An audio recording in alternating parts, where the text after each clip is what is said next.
Karimu alizaliwa katika mazingira ambayo hata upepo ulikuwa kama haupendi kupita. Nyumba yao ilikuwa ya udongo, ikiwa imejengwa pembeni mwa kijiji, karibu na mto uliokauka nusu mwaka. Mama yake alikuwa mchuuzi wa mboga, akitembea kilomita nyingi akibeba kibasket kidogo cha nyanya, vitunguu na mara nyingine chochote alichoweza kupata. Kwa miaka mingi, maisha yao yalikuwa ni vita vya kimya, vita vya kugombania mkate wa jioni, vita vya kukabiliana na maradhi bila dawa, vita vya kuishi bila uhakika wa kesho. Lakini Karimu hakuishi sana na mama yake. Akiwa na umri wa miaka 6 tu, mama yake alipotea ghafla baada ya safari ya mbali ya kutafuta ajira mjini. Hakurudi tena. Watu walisema huenda aliugua njiani, wengine walisema alikufa, wengine wakasema labda alichukuliwa na hatima mbaya ambazo hazisemwi wazi. Hakuna aliyekuwa na uhakika. Karimu alibaki peke yake, akilia hadi sauti ikaisha na macho yakawa makavu kama ardhi ya kiangazi. Wanajamii walifikia uamuzi wa kumpeleka kituo cha kulelea yatima. Kituo kile hakikuwa kibaya, lakini hakikuwa pia na joto la upendo wa mama. Hakukuwa na mikono laini ya kumkumbatia wakati wa baridi, wala sauti ya kumwimbia usiku. Kulikuwa na kitanda tu, chakula cha wastani, na walimu waliokuwa na macho yanayochoka haraka. Lakini kitu kimoja kilimtofautisha Karimu na watoto wengine, ndoto. Karimu alikuwa na kipaji cha kipekee cha kufikiri. Shule ilipokuwa ngumu kwa wengine, kwake ilikuwa kama mchezo wa kupangilia mafumbo. Alipokuwa akisoma vitabu, macho yake yalikuwa kama taa mbili zinazowaka kwa ari. Alijifunza kuhusu mwili wa binadamu, moyo unavyopiga, damu inavyotembea, na jinsi watu wanavyoweza kuponywa kama tu mtu atafahamu nini cha kufanya. Alisema moyoni, siku moja nitakuwa daktari, nitakuwa mkubwa, nitavaa koti jeupe na kila mtu ataniangalia kwa heshima. Sitawahi kuwa maskini tena, sitawahi kuteseka tena. Kila siku alikuwa akijiambia hayo, kana kwamba maneno yake yalikuwa dua inayotengeneza njia isiyoonekana mbele yake. Miaka ilipita. Alipofikisha miaka 18, alifaulu kwa alama za juu sana, akapata ufadhili kwenda kusoma udaktari katika chuo kikubwa. Akaanza kujiona kama mtu aliyeshindwa na dunia, lakini sasa anarudi kuivaa. Lakini ndani ya moyo wake kulikuwa na doa la zamani ambalo hakulijua. Doa la kutomkumbuka mama yake, wala sura yake. Na ndilo doa ambalo baadaye lingemgeuza kabisa. Miaka ya masomo ilipita kama mvua ya masika, ikiacha kijana aliyekomaa na sura thabiti. Siku moja asubuhi, wakati Karimu akiwa katika chumba kidogo alichopanga hostelini, mlango uligongwa. Alipoenda kufungua, alikuta bahasha yenye nembo ya rangi ya dhahabu. Alipoifungua, macho yake yalijaa mwanga wa mshangao. Barua rasmi ya kumwalika kufanya kazi katika hospitali kubwa ya jijini, hospitali inayosifika kwa madaktari mahiri na huduma za hadhi ya juu. Alishika barua ile kana kwamba ni tiketi ya kuingia kwenye dunia nyingine. Ndoto zake za miaka mingi zilitanda kichwani kama sinema ya kudumu, suti za kifahari, gari la bei ghali, watu wakinyenyekea mbele yake, na maisha yasiyo na neno kukosa. Alipofika jijini, majengo yalikuwa makubwa kuliko maono yake ya zamani. Ghorofa zilisimama kama milima mpya, taa zikimetameta kama nyota zilizokaribia ardhi, na magari yakipishana kama mawimbi yanayofukuzana kwenye bahari. Hospitali yenyewe ilikuwa kama jiji ndani ya jiji. Milango yake ya kioo iliakisi sura yake kwa namna ambayo ilimfanya ajione mtu muhimu. Mapokezi yalikuwa na harufu ya dawa na maua yaliyokatwa mapya. Wauguzi waliokuwa wamevaa sare safi za bluu walipita kwa hatua za haraka na utulivu. Hapo ndipo kiburi kilipoanza kupanda taratibu kama moshi unaojikusanya kutoka barafu ya moto. Karimu alianza kujiona zaidi ya wengine. Mara nyingi alitazama watu maskini wanaokuja hospitalini na macho ya dharau. Aliamini kuwa mtu bila pesa hana thamani. Aliamini kwamba maisha ni ushindani na aliwashinda wote. Mara nyingi alikuwa akisema ndani kabisa, nimejitengeneza mwenyewe. Sina haja ya mtu. Wagonjwa waliovaa nguo zilizochakaa, waliokuja na matumaini ya kupata nafuu, walipomfikia aliwakata haraka, akiwataka wakachukue namba, wakafanya utaratibu, wakalete malipo. Hakutaka kusikia visa vyao au maumivu yao. Kwa macho yake, muda wake ulikuwa wa thamani kuliko huzuni za watu. Wafanyakazi wenzake waliona tabia yake ikibadilika taratibu. Kulikuwa na siku mmoja wa wauguzi alisema kwa upole, daktari, si kila ugonjwa unaokolewa na pesa. Wengine wanahitaji huruma tu. Karimu aligeuka akaangalia muuguzi yule kwa jicho la baridi, kisha akacheka kimya kimya kama mtu aliyesikia kitu kisicho cha maana. Ndani ya moyo wake, ndoto zake zilitimia, lakini utu wake ulikuwa ukikauka. Na wala hakujua kuwa dunia ilikuwa inamzunguka taratibu, ikimwandalia somo ambalo lingeacha alama ya kudumu. Siku hiyo mvua ilikuwa imenyesha kidogo, ile inayotuacha na mavumbi yaliyolowana ardhini. Njia ya kuingia hospitalini ilikuwa na msongamano wa watu waliokuja kutafuta nafuu. Katika kundi hilo alikuwepo mama mzee aliyekuwa akitembea polepole, akishika kifua chake kwa maumivu yaliyokuwa yanamkata kama visu vidogo visivyoonekana. Nguo zake zilikuwa zimechakaa, kama zimepitia safari ndefu yenye vumbi na baridi. Kanga aliyojifunga ilikuwa na mistari iliyofifia kwa muda, na viatu vyake vilikuwa karibu kuachana. Alikuwa amezeeka, lakini macho yake yalikuwa na mwanga wa mtu aliyeishi maisha marefu yenye majaribu na matumaini mengi yaliyovunjika njiani. Alikuwa peke yake. Hakukuwa na ndugu wa kumbeba, wala jirani wa kumpa mkono wa pili. Hata neno msaada lilikuwa mbali kwake kama nyota iliyo juu ya anga ya usiku. Alifika kwenye dawati la mapokezi, akivuta pumzi nzito. Sauti yake ilikuwa dhaifu, lakini ilibeba uzito wa maumivu ya ndani. Tafadhali, naomba msaada. Kifua kinaniuma, nahisi kama moyo unasimama. Muuguzi mmoja mdogo, Sara, aligeuka haraka. Sara hakuwa na pesa nyingi wala cheo kikubwa, lakini alikuwa na moyo ambao bado haujagusa barafu ya dunia.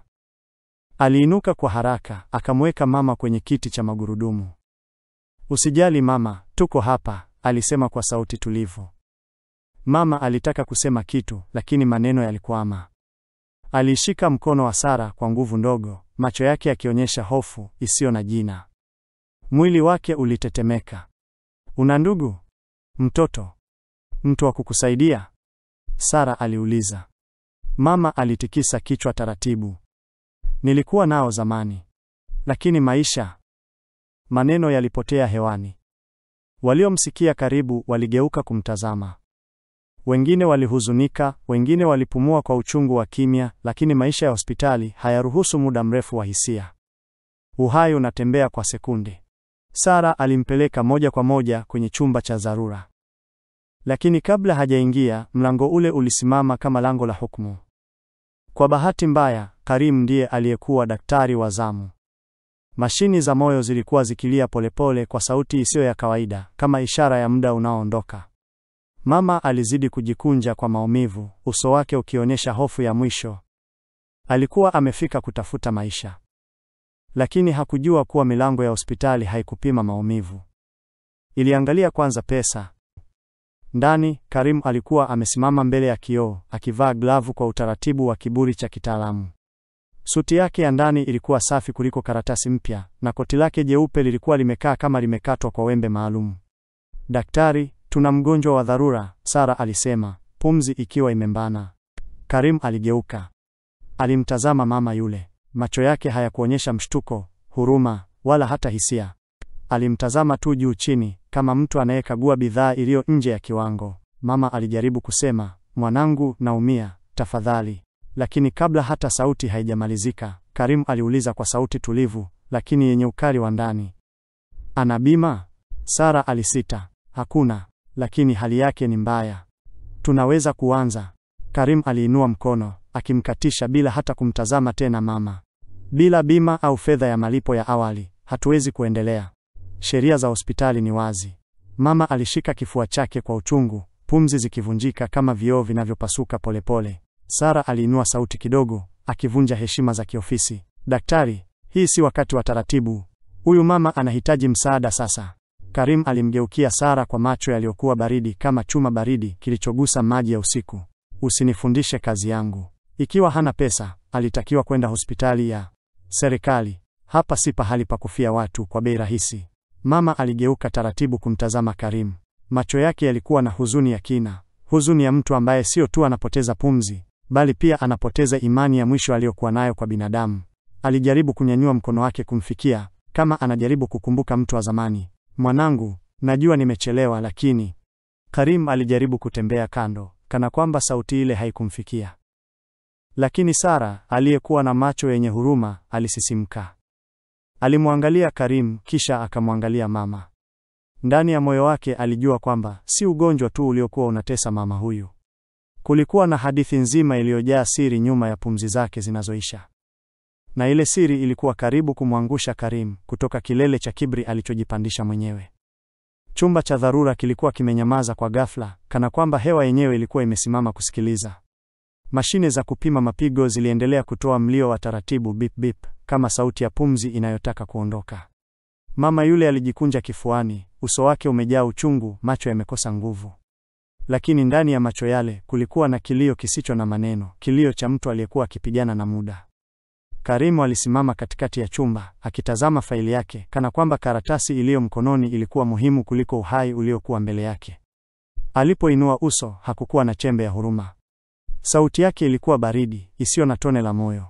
Huduma bila malipo haipo hapa. Wenye shida waende hospitali za serikali. Maneno yale yalianguka hewani kama mvua ya mawe inayopiga paa la bati, yakavunja matumaini yaliyokuwa yamebaki. Sara alijaribu kuongea, akipambana na machozi yaliyokuwa yakikusanyika nyuma ya kope zake.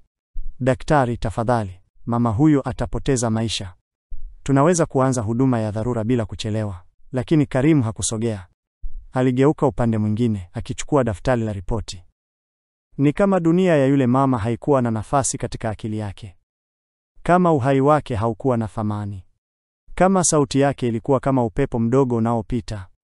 Mama alianza kulia. Sio kilio cha kelele, bali kile cha kina, cha mtu aliyechoka, aliyeumizwa na dunia mara nyingi sana. Machozi yake yaliteremka taratibu, yakizunguka mashavu, kama njia ya mito midogo inayorudi mtoni. Alishika tena kifua chake, kana kwamba alikuwa anashika moyo wake usije ukaanguka. Mwanangu, nalia sasa sio kwa maumivu ya mwili tu, bali kwa maumivu ya moyo, alizungumza kwa sauti dhaifu. Karimu hakugeuka.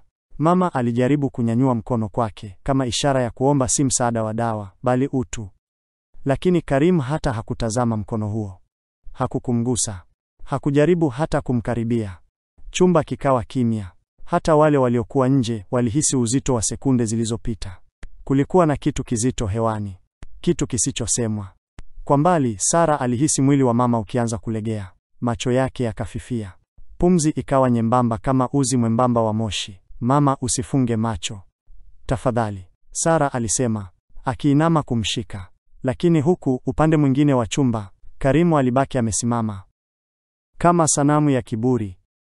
Bila kujua kuwa dunia ilikuwa tayari kuanza kuandika hukumu yake. Kabla hata Sara hajamaliza kuongea, mwili wa mama ulitetemeka ghafla. Macho yake yakafungwa kama mlango unaofungwa na upepo wa mwisho wa jioni. Kichwa chake kilining'inia upande mmoja, kisha akateleza kutoka kwenye kiti cha magurudumu.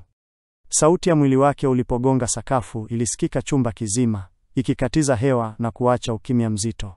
Mama, Sara alipiga kelele kwa hofu, akiinama haraka. Wauguzi wengine wawili walikimbia kutoka chumba kingine. Walimgeuza taratibu, wakajaribu kumpa hewa, lakini mama alikuwa hana fahamu. Kifua chake kilikuwa kinapanda na kushuka kwa shida, kama moyo wake ulikuwa unapigana na giza lililokuwa likimvuta. Chukua kifaa cha oksijeni. Haraka. Sara alipaza sauti. Wauguzi walichangamka bila kusita, mioyo yao ikijaa hofu ya kupoteza maisha ambayo walijua yanaweza kuokolewa. Hapo karibu, mashine ya kuchunguza mapigo ilianza kupiga mlio tofauti, wa haraka, wa hatari. Ilikuwa sauti ambayo hospitali yoyote haipaswi kuipuuza. Lakini katika kona ya chumba, Karimu alibaki wima, mikono yake imeunganishwa nyuma, kama mtu anayeshuhudia tukio ambalo halimhusu. Hakuwa na mshtuko, hakuwa na huruma, hakukuwa hata na chembe ya hofu. Macho yake yalikuwa baridi, yakiwa yamefunikwa na pazia la kiburi kilichojengeka kwa miaka mingi. Muuguzi mmoja mwenye umri mkubwa kidogo aligeuka kumtazama, macho yake yakiwa yamejaa hasira na huruma kwa wakati mmoja. Daktari, hii ni hali ya dharura. Tunahitaji kuanza matibabu sasa. Hanaweza kupoteza maisha katika dakika chache. Karimu alihema taratibu, kana kwamba alikuwa yuko kwenye mazungumzo ya kawaida tu.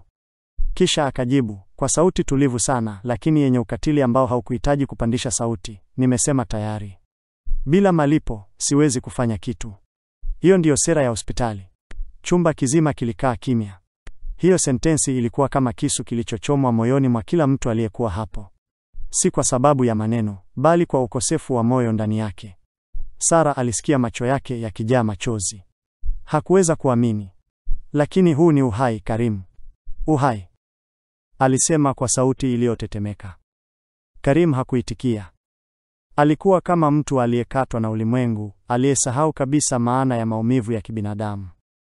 Kama moyo wake ulikuwa umejengwa kwa jiwe lililopoa na miaka. Mama yule, aliyepigana na maisha kwa muda mrefu, sasa alikuwa mikononi mwa hatima isiyo na huruma. Na hilo ndilo lilikuwa mwanzo wa siri ambayo ingetikisa mizizi ya roho ya Karim. Wakati wauguzi wakihangaika kumpa hewa na kujaribu kumrudisha mama katika hali ya fahamu, mlango wa chumba uliguswa kwa upole. Mzee mfanyikazi wa hospitali, ambaye mara nyingi hufagia korido na kubeba vitakatisho vya taka, alikuwa amesimama pale kimya. Alikuwa mtu aliyetembea na wakati. Nywele zake nyeupe zilikuwa kama barafu juu ya mlima, na mabega yake yaliyoinama yalikuwa shahidi wa miaka mingi ya kazi na dunia isiyomsikiliza. Alipoona uso wa mama aliyelala sakafuni, mikono yake ilitetemeka. Alikaribia taratibu, kana kwamba alitembea kwenye ardhi isiyoshikika. Uso wake ulianguka, macho yake yakaangazia huzuni ya ndani, huzuni iliyokuwa imefichwa kwa muda mrefu sana. Mungu wangu, aliwhisper. Huyu mama namfahamu. Wauguzi wakageuka kumtazama. Sara alimuuliza kwa hasira na hofu iliyochanganyika, mzee, umesema unamjua? Mzee yule aliketi chini taratibu pembeni ya mama, akishika mkono wake kama mtu anayeshika kumbukumbu iliyokuwa inakimbia. Miaka mingi iliyopita, mama huyu alikuja hapa mara nyingi. Alikuwa akisema amempoteza mtoto wake akiwa mdogo. Alipotea ghafla na hakuna aliyejua alikoenda. Kwa miaka mingi kila siku alikuja hospitalini na sokoni kuuliza watu, je, mmemuona mtoto wangu? Alikuwa na macho ya nuru. Alikuwa mzuri. Labda yuko hai mahali. Chumba kikawa kimya. Hata mashine zilionekana kupunguza sauti. Muuguzi kijana aliyekuwa nyuma alisogea karibu, macho yake yakiwa na mshangao na huruma. Unamaanisha aliendelea kumtafuta mtoto wake kwa miaka yote hii? Mzee alitikisa kichwa polepole, macho yake yakijaa machozi yaliyotaka kudondoka. Ndiyo, kila siku. Alisema hangefariki mpaka amuone. Hata kama ni kwa mara ya mwisho. Sara alihisi kitu kikivunjika ndani ya moyo wake. Ghafla, alimtazama Karim ambaye bado alikuwa amesimama mbali. Kwa sekunde moja tu, alijaribu kuunganisha nukta za siri. Mama aliyepoteza mwana. Mwana ambaye alilelewa kwenye kituo cha yatima. Mwana ambaye hakuwahi kujua sura ya mama yake. Aligeuka kumtazama Karim, kwa macho yenye swali lisilotamkwa. Daktari, unakumbuka chochote kuhusu mama yako kabla ya kituo cha yatima? Karimu aliinamisha macho yake, lakini uso wake ulijaribu kubaki mgumu. Ukuta wa kiburi ulianza kupata ufa mdogo, kama ukuta wa zamani unaoanza kusikiliza upepo baada ya miaka mingi. Na ndani ya ukimya ule, hewa yote ya hospitali ilihisi kuwa hadithi ya zamani ilikuwa imefika mwisho wa kukimbia. Ukumbi wa hospitali ukawa kimya ghafla. Ni kama hewa ilisimama kwa sekunde chache. Mfagizi mzee, yule mwenye mwendo wa polepole na mikono iliyochoka kwa kazi za miaka, alisimama katikati ya wauguzi na akaendelea kwa sauti ya kunong'ona iliyojaa kumbukumbu ndefu.